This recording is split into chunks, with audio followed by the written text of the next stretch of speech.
Assalamualaikum warahmatullahi wabarakatuh. Hai anak-anak, bagaimana kabar kalian? Pastikan selalu sehat dan siap untuk menerima pelajaran. Sebelum belajar, jangan lupa membaca doa menurut agama dan kepercayaan masing-masing. Baik, sebelum kita simak videonya, jangan lupa subscribe dan like agar video ini terus berkembang dan memberikan informasi yang bermanfaat. Baik anak-anak, kita akan melanjutkan kembali pembahasan kita mengenai tema 7, kepemimpinan, subtema 2, pemimpin idolaku, pembelajaran 2. Tujuan pembelajaran kita hari ini yaitu yang pertama, siswa mampu menjelaskan bentuk tari kreasi daerah berpasangan dengan benar. Yang kedua, siswa mampu menyebutkan berbagai bentuk tari kreasi daerah berpasangan dengan benar. Yang ketiga, siswa dapat memeragakan gerak tari daerah berpasangan dengan benar. Yang keempat, siswa mampu menjelaskan upaya menjaga kesehatan reproduksi pada masa pubertas dengan baik. Dan yang kelima, siswa mampu membuat rencana karya berisi cara menjaga kesehatan reproduksi pada masa pubertas dengan baik. Apakah kamu pernah mendengar nama Bagong Kussudiardja? Siapa itu? Beliau adalah seorang tokoh seni dari Jawa. Beliau mempunyai sanggar tari di Yogyakarta. Beliau menciptakan banyak karya tari. Beliau juga memimpin pertunjukan tari. Anak-anak, sekarang ayo mengamati. Bacalah teks berikut. Bagong Kussudiardja. Bapak Bagong Kussudiardja merupakan seorang seniman serbabisa. Beliau lahir di Yogyakarta pada tanggal 9 Oktober 1928. Beliau sempat menimba ilmu di Akademi Seni Rupa Indonesia atau ASRI Yogyakarta pada tahun 1954. Pada tahun 1957, beliau belajar koreografi dari tokoh dari modern Martha Graham di New York, Amerika Serikat. Pak Bagong merintis karir di dunia seni sebagai penari Jawa klasik. Setelah belajar di sekolah tari Credo Bekso Wiromo, pimpinan Pangeran Tejo Kusumo. Selama bertahun-tahun menimba ilmu, Pak Bagong berkembang menjadi sosok yang selalu berkreasi. Banyak ide yang diwujudkan dalam bentuk tari-tari klasik. Bahkan di mata seniman Indonesia, Pak Bagong dijuluki sebagai begawan seni. Maklum, selain menekuni dunia tari, puisi, seni lukis, dan seni patung, Pak Bagong juga aktif merintis seni batik kontemporer. Pada 5 Maret 1958, Pak Bagong mendirikan pusat pelatihan tari Bagong Kussudiardja. Tepat 20 tahun kemudian, ia membangun padepokan seni yang ruang lingkupnya lebih luas mencakup tari, ketoprak, karawitan, dan sinden. Sejumlah karyanya juga pernah dipentaskan di beberapa negara.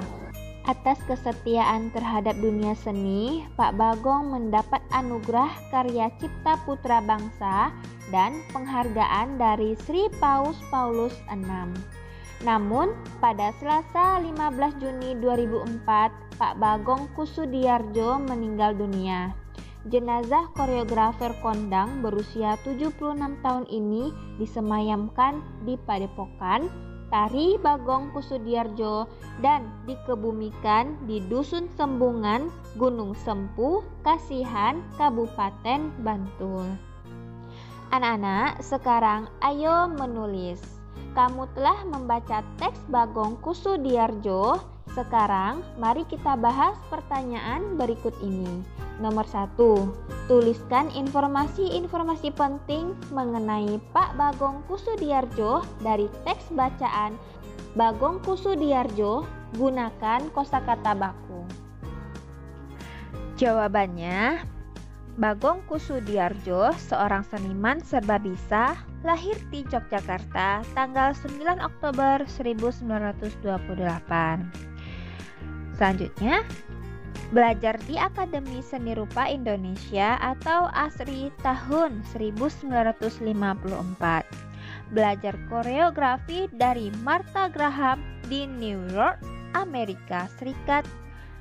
Belajar tari klasik di Sekolah Tari Credo Bekso Wiromo tanggal 5 Maret 1958, mendirikan pusat pelatihan tari Bagong Kussudiardjo. Mendapatkan anugerah karya cipta putra bangsa dan penghargaan dari Sri Paus Paulus VI. Dan yang terakhir, meninggal pada tanggal 15 Juni 2004. Itulah informasi penting mengenai Pak Bagong Kussudiardjo dari teks bacaan. Baik, sekarang kita lanjut pertanyaan nomor 2. Carilah informasi mengenai judul-judul karya tari ciptaan Pak Bagong Kussudiardjo. Jawabannya yaitu ada batik, keris, reog, layang-layang, ini pada tahun 1954 ya. Ada kebangkitan dan kelahiran Isa Al-Masih pada tahun 1968. Ada Bedaya Gendeng, Yapong, Wira Pertiwi, Satria Tangguh pada tahun 1968, dan masih banyak lagi. Lebih dari 200 karya seni tari yang diciptakan oleh Pak Bagong Kussudiardjo. Sekarang kita lanjut pertanyaan nomor 3. Carilah informasi mengenai tokoh tari dari daerahmu, baik seorang pencipta tari, penari, atau pemimpin sanggar tari. Nah, anak-anak, Ibu ada beberapa informasi mengenai pencipta tari, penari, atau pemimpin sanggar tari. Itu diantaranya seperti tokoh tari Indonesia itu yang pertama Sujana Arja. Nah, ini merupakan seniman topeng atau maestro topeng Cirebon yang serba terampil. Usahanya untuk memperkenalkan seni budaya Indonesia dimulai sejak ngamen di lorong-lorong kampung hingga pertunjukan panggung bergengsi internasional. Ketika remaja pada tahun 1940-an, sering ikut bersama grup kesenian pimpinan ayahnya untuk ngamen. Dalam istilah Cirebon itu disebut bebarang. Ia memimpin grup kesenian Panji Asmara. Selanjutnya ada Sasmita Mardawa. Sasmita Mardawa atau akrab dipanggil Romo Sas, lahir di Yogyakarta 9 April 1929. Ia digelari sebagai empu seni tari klasik gaya Yogyakarta.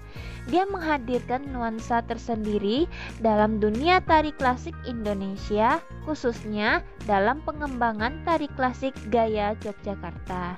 Dia telah menciptakan lebih dari 100 perubahan tari-tari klasik gaya Yogyakarta, baik tari tunggal untuk putra dan putri maupun tari berpasangan dan tari fragmen.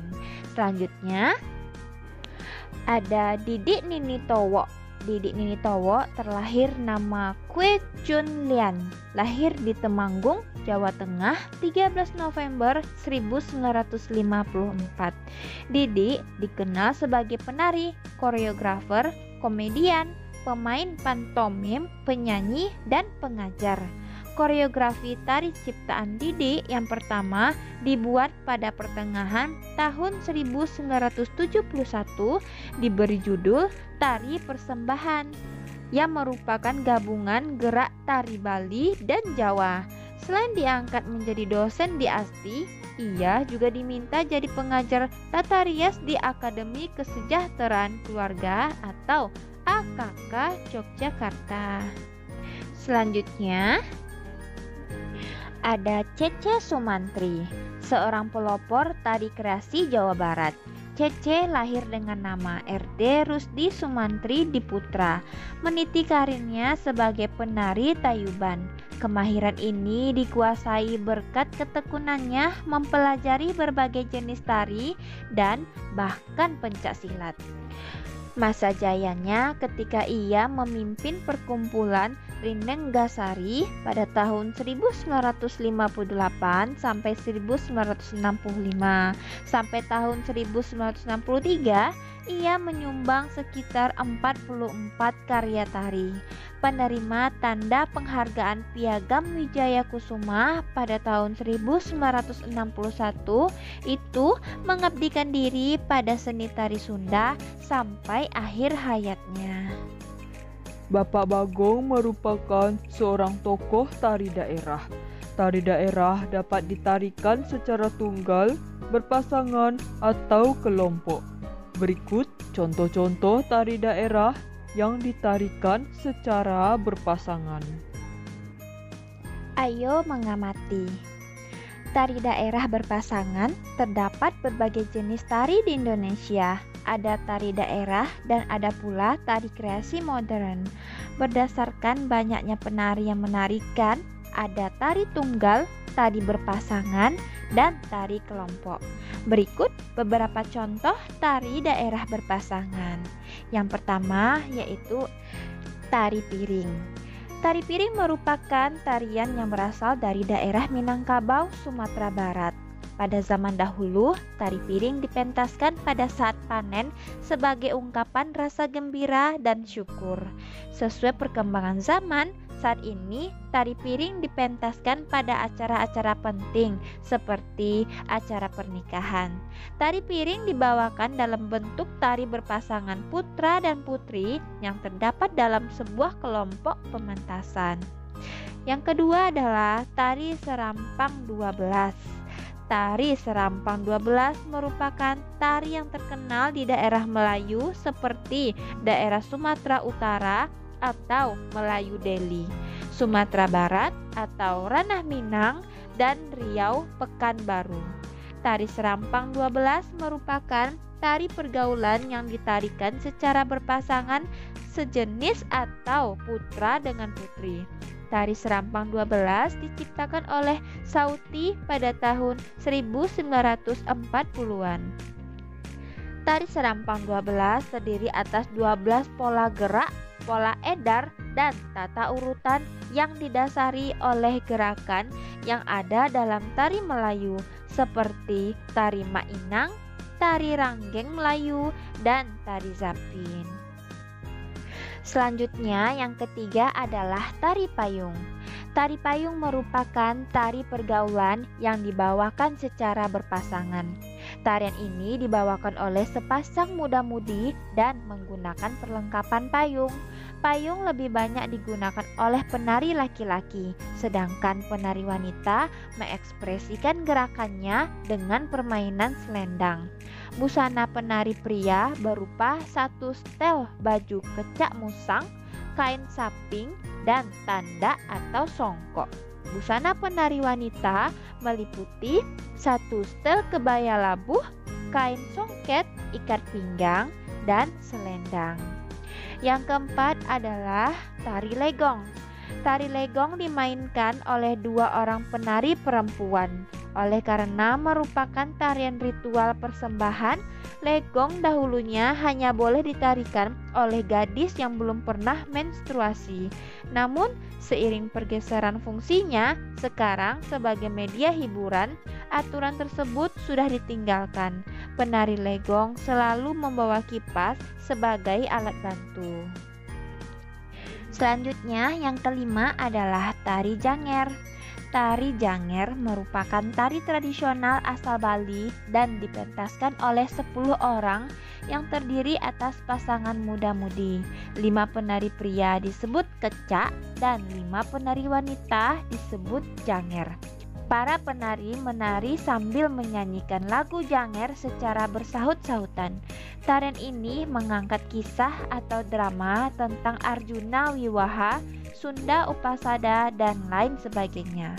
Meski tidak sepopuler tari kecak atau tari pendet, tarian ini sebetulnya memiliki makna yang mendalam. Selanjutnya ada tari ketuk tilu. Tari ketuk tilu merupakan salah satu tari tradisional Jawa Barat. Tari ketuk tilu menjadi cikal bakal lahirnya tari Jaipong Karawang. Tarian ini dipentaskan oleh penari-penari wanita dengan gerakan dinamis dan saling mengisi. Gerakan yang dilakukan penari ketuk tilu diantaranya goyang pinggul, pencok muncit, getuk, dan geol. Nama ketuk tilu berasal dari bunyi tabuhan 3 buah bonang yang menjadi musik pengiringnya. Kendati cukup terkenal di masa silam, saat ini kepopuleran tari ketuk tilu justru kalah jika dibandingkan tari Jaipong. Selanjutnya ada tari Bambangan Cakil. Bambangan Cakil merupakan tarian klasik yang terdapat di Jawa Tengah. Tari Bambangan Cakil menceritakan adegan perang seorang kesatria melawan raksasa. Kesatria tersebut bernama Janaka yang bersifat halus dan lemah lembut sebagai lambang kebaikan. Sebaliknya, raksasa bernama Cakil menggambarkan tokoh berkarakter kasar, sombong, dan beringas yang melambangkan kejahatan. Makna yang terkandung dalam tarian Bambangan Cakil ialah bahwa segala bentuk kejahatan dan keangkaramurkaan pasti akan kalah dengan kebaikan. Selanjutnya ada tari Zapin. Tari Zapin adalah sebuah tari tradisional yang berasal dari Riau. Tari ini syarat dengan nuansa keislaman hasil dari proses akulturasi budaya Melayu dan budaya Islam di masa silam. Selanjutnya ada tari Gandrung. Tari Gandrung adalah salah satu jenis tari tradisional khas yang berasal dari Kabupaten Banyuwangi, Jawa Timur. Dalam pementasannya, tarian ini didukung berbagai unsur, yaitu penari, pemusik, alat musik, nyanyian, dan gerak tari. Tari Gandrung dilakukan dalam bentuk berpasangan antara perempuan dan laki-laki. Penari perempuan sebagai penari gandrung dan penari laki-laki dikenal sebagai paja. Musik pengiring tari gandrung antara lain kempul atau gong, klunting, biola, kendang, dan ketuk. Tari gandrung dipentaskan sebagai perwujudan dan rasa syukur masyarakat setiap kali setelah panen. Pementasan tari gandrung diselenggarakan sebagai bentuk kegembiraan dan hiburan.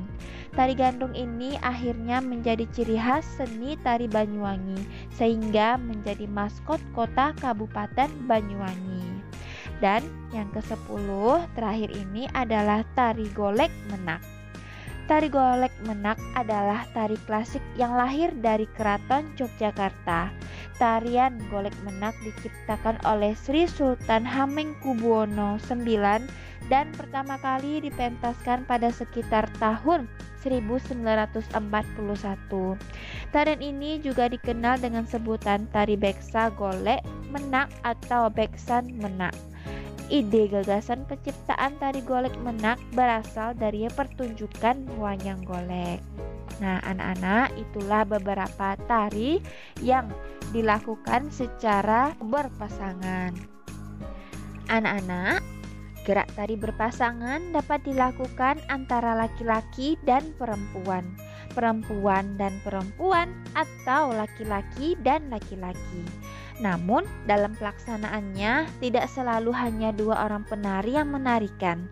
Dalam pementasannya, tarian dapat ditarikan oleh beberapa pasang penari sekaligus.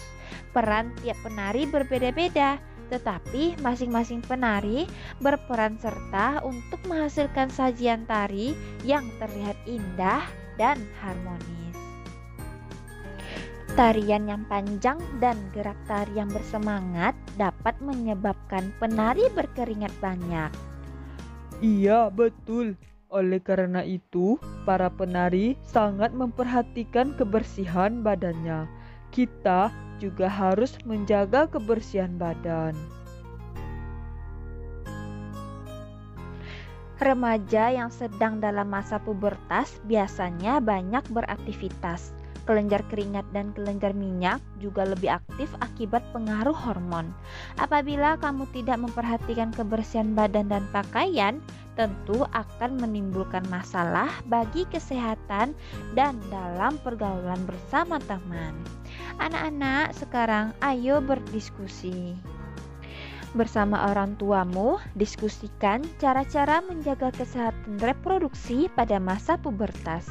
Kalian dapat mencari informasi dari buku atau menanyakan kepada bapak atau ibu guru atau kepada orang tua kalian di rumah. Jika membuka internet, mintalah untuk didampingi bapak atau ibu guru. Buatlah kelompok dalam keluarga, anak-anak ibu semuanya, berarti antara kamu dan orang tuamu. Lalu diskusikan dan silakan tulis dalam kolom berikut.